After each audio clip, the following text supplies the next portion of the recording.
Encamíname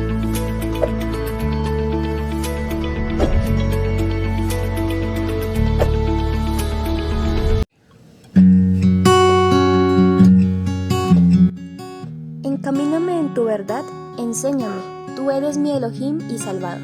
En ti pongo mi esperanza todo el día. Salmo 25:5. ¿Quieres aprender más de la palabra de Yahweh? Pues te doy la bienvenida a un lugar para la verdad. Reflexiones en donde podrás aprender con toda tu familia, desde la comunidad Llamas de Fuego para las Naciones Zoar. Un saludo muy especial para todos en este día. Un día más que empieza, una oportunidad más que tenemos para agradecer a nuestro Creador, una oportunidad más para conocerle, para crecer, para avanzar en ese camino y en ese propósito que Él ha escogido para cada uno de nosotros. Así es que si usted no lo había hecho, pues dele gracias el día de hoy porque está vivo, porque tiene su familia, porque respira un día más, porque tiene una nueva oportunidad para seguir avanzando y seguirle conociendo. Quiero que meditemos hoy un poco en algo que le dice el Eterno a la iglesia de Tesalónica y que, si me permiten mi opinión, creo que es algo que estamos viviendo muy literal en nuestros días. Es algo que eh, desde mi punto de vista tal vez el Eterno le está diciendo también hoy a las iglesias, a la iglesia, al pueblo del Eterno. Quiero que me acompañen al libro de Segunda de Tesalonicenses, capítulo 2, y vamos a leer a partir del verso 13, y dice la escritura: pero nosotros debemos dar siempre gracias al Eterno respecto a vosotros, hermanos amados por el Eterno, de que Elohim os haya escogido desde el principio para salvación, mediante la santificación por el Espíritu y la fe en la verdad, a lo cual os llamó mediante nuestro Evangelio para alcanzar la gloria de nuestro Adón Yeshua HaMashiach. Y quiero que hagamos un alto ahí. Fíjense cómo Pablo en este momento está diciendo: nosotros debemos dar gracias por ustedes, iglesia, por ustedes, pueblo, porque fueron escogidos para salvación desde el principio. Es decir, y lo hemos hablado muchas veces, el Eterno, usted no está aquí, usted que asiste a una comunidad, usted que asiste a una iglesia, usted que conoció del Eterno hace 20 años o que conoció hace un mes, usted no está aquí por coincidencia, por casualidades de la vida, sino que está aquí porque el Eterno se fijó en usted y desde el principio lo escogió y lo escogió para salvación. Y con eso creo yo que también lo hemos dicho varias veces, hemos alcanzado la bendición más grande, ¿no? Lo que pasa es que como seres humanos nos gusta la añadidura. Pero aquí encontramos la bendición más grande que puede tener cualquier ser humano, y es alcanzar o ser escogido para salvación desde el principio de los tiempos, ¿no? Ahora vemos cómo Pablo nos da esa segunda parte. Muchos se quedan con eso. Yo fui escogido para salvación, Yeshua o Jesús murió por mí en la cruz, yo lo acepté como mi Señor, como mi Salvador, hice una oración de fe y ya, todo está hecho. Pero fíjense que falta una segunda parte. Pablo dice: ustedes fueron escogidos desde el principio para salvación mediante la santificación por el Ruach y la fe en la verdad. Es decir, la salvación es posible alcanzarla. Tenemos ya la puerta de entrada, que es Yeshua. El precio ya se pagó, pero falta nuestra parte. Y podemos alcanzarla mediante la santificación por el Ruach, dice, es decir, a través de una comunión íntima con el Eterno, tener una relación con Él y teniendo fe en la verdad. ¿Cuál es la verdad? Su bendita palabra. La palabra del Eterno es verdad. Yeshua HaMashiach es verdad. Lo que tiene, lo que encontramos nosotros en la Escritura, ese libro que usted tiene ahí en su casa, que tiene más de 3000 años de antigüedad, ahí encuentra usted la verdad. Y a través de esa verdad es que usted puede caminar conforme a la voluntad del Eterno para alcanzar esa salvación, para llegar a la meta y cruzarla, ¿no? Y entonces, fíjese por qué. Porque Pablo aquí adelante les aclara y les dice, vamos a entender por qué les hace atrás es tan específico en decir que podemos alcanzar la santificación a través del Ruach y de la verdad. Dice aquí, así que hermanos, estad firmes y retened la doctrina que habéis aprendido, sea por palabra o por carta nuestra.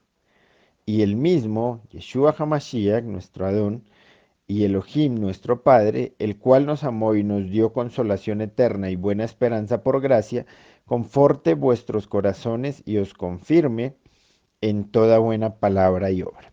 Entonces, ¿qué es lo que le pide Pablo a la iglesia en este momento? ¿Qué es lo que le está hablando a la iglesia de Tesalónica, el Eterno, a través de Pablo? Y que yo les decía que nos está hablando, o le está hablando, desde mi punto de vista, le está hablando a la iglesia del día de hoy. ¿Qué le pide? Le pide firmeza. ¿Y firmeza en qué? En la fe. Ahora, no es posible tener una fe sana y una fe coherente si no conocemos la verdad. Es decir, si no conocemos la palabra del Eterno, si no le conocemos a Él. Por eso Pablo les aclaraba anteriormente, ¿quieren salvación? El Eterno los escogió para salvación, sí, pero esto es posible a través de la santidad en el Ruach, a través de la relación íntima con el Eterno y a través de la palabra del Eterno, de que usted conozca la verdad. Entonces Pablo le está diciendo a Tesalónica, a los de Tesalónica, y nos está diciendo a nosotros hoy día que el Eterno nos pide firmeza en la fe, firmeza en la doctrina, firmeza en el testimonio diario. En conclusión, digamos que eh, es algo que si usted lo piensa y lo medita, a nuestros días muchos no han entendido. La iglesia de Tesalónica tal vez no lo había entendido y nosotros o muchos de nosotros a nuestros días tampoco lo han entendido. Pablo lo que está pidiendo, en resumidas cuentas, es seriedad y madurez. Eso es lo que, bueno, el Eterno está pidiendo a través de Pablo para su pueblo, seriedad y madurez.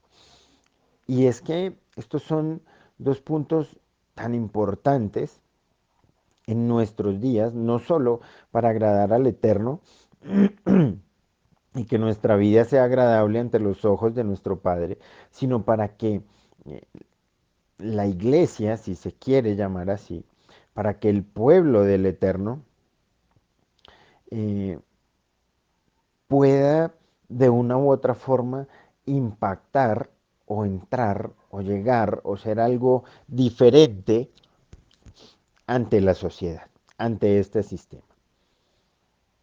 De lo contrario, lo que sucede y lo que vamos a ver es como vemos, valga la redundancia, mucho hoy día, como podemos apreciar muchísimo hoy día en muchos lugares, y es que el mundo, es decir, no es no el pueblo del Eterno impactando al mundo y a la sociedad, sino que el mundo y la sociedad impactando al pueblo del Eterno, impactando a la iglesia, impactando a los que dicen conocer y a los que se supone deberían ser diferentes porque trabajamos para ser como nuestro amado Yeshua. Entonces, nos damos cuenta que hay mucho emocionalismo metido en el pueblo del Eterno el día de hoy, hay muchas personas que se ofenden por X o Y motivo, muchas personas que les hieren sus sentimientos por una exhortación, muchas personas que se duelen, ¿no? Y esto da como resultado ¿qué? Pues la inmadurez, la falta de cimientos, la falta de estabilidad, la falta de constancia y conclusión viene la debilidad para un pueblo, para el pueblo del Eterno, viene la debilidad para la iglesia, si lo quiere llamar así. Y todo esto pasa, ¿por qué? Porque adicional a todo lo que hemos venido hablando, pues hay ignorancia en las escrituras. Nadie quiere ir a la palabra, nadie quiere meditar en ella, todo el mundo quiere quedarse con lo que nos enseñan. Cada chavado, cada vez que usted va a su comunidad, todo el mundo quiere quedarse con el mensaje que otro da, ¿no? Lo hemos hablado también varias veces, el vivir expreso hoy día, el que todo sea rápido a través de aplicaciones, el que todo esté muy pronto, en 5 minutos tengamos la respuesta. Y entonces eh, podemos ver eso muy tangible hoy en el pueblo del Eterno, en los que dicen ser pueblo del Eterno. El hecho de ser inestables, el no tener cimientos fuertes, la falta de constancia y la debilidad en medio del pueblo del Eterno está ahí presente. Y está ahí presente porque hay mucha ignorancia en cuanto a su verdad, en cuanto a su palabra, en cuanto a lo que Pablo decía. Por eso vemos muchos jóvenes cavilando hoy día, por eso vemos mucho, muchas personas eh, o grupos de personas más bien que son llevados de un lugar a otro y son llevados de un lugar a otro ¿por qué? Por modas, por emociones, por sentimientos, por impulsos, pero no por la palabra del Eterno y mucho menos decir que son guiados por su bendito Rúa. Así es que yo creo que es algo para meditar el día de hoy. Desde los más pequeñitos, los jóvenes en gran manera debemos meditar o deben meditar en esto que el Eterno está hablando el día de hoy a su pueblo, pero también las personas que llevan quizá toda una vida en una iglesia, ¿no? En una comunidad o siguiendo al Eterno o creyendo que son parte del pueblo del Eterno. Fíjese cómo, ya para terminar, fíjese cómo Pablo les dice, y es enfático en esto, retengan la doctrina que habéis aprendido, sea por carta, sea por boca mía, retengan la doctrina. En otras palabras, Pablo, ¿qué le está diciendo? ¿Qué les está diciendo? Aprovechen. Y esto es algo que quiero expresarlo hoy muy fuerte hacia los jóvenes. Aprovechen las oportunidades que el Eterno nos da. Aprovechen las oportunidades que el Eterno les da para crecer, para madurar, para poder servir al Eterno, para conocer de Él. Aprovechen las oportunidades que el Eterno les presenta para que ustedes a conciencia puedan levantarse delante del Eterno y puedan ser usados por Él. En repetidas ocasiones hemos hablado de que esto no se trata, aquí no se trata de alcanzar reconocimiento ante los hombres, aquí no se trata de agradar a los hombres, aquí no se trata de agradar a un pastor, a un maestro, a un líder, aquí se trata de llegar al punto de agradar a nuestro Creador. Así es que debemos aprovechar y debemos empezar a prestar mucha atención en cuanto a nuestra firmeza en la fe, en cuanto a nuestra firmeza en la doctrina, en cuanto a esa firmeza que el Eterno le estaba pidiendo a la iglesia de Tesalónica y que me atrevo a decir que se la está pidiendo hoy a su pueblo, a no ser guiados y llevados más por emociones y por sentimientos, sino a que alcancemos eh, esa esa parte tan radical que se necesita, esa seriedad y esa madurez que se necesita para seguir avanzando y que seamos reconocidos como hijos del Eterno, como pueblo del Eterno, y no como unos más religiosos que van a una iglesia pero que son iguales a los del mundo, unos egipcios más, unos griegos más revueltos que tienen de parte y parte un poco de Dios y un poco del sistema, ¿no? Así es que pues les dejo para que meditemos el día de hoy. Que el Eterno les bendiga y nos escuchamos mañana.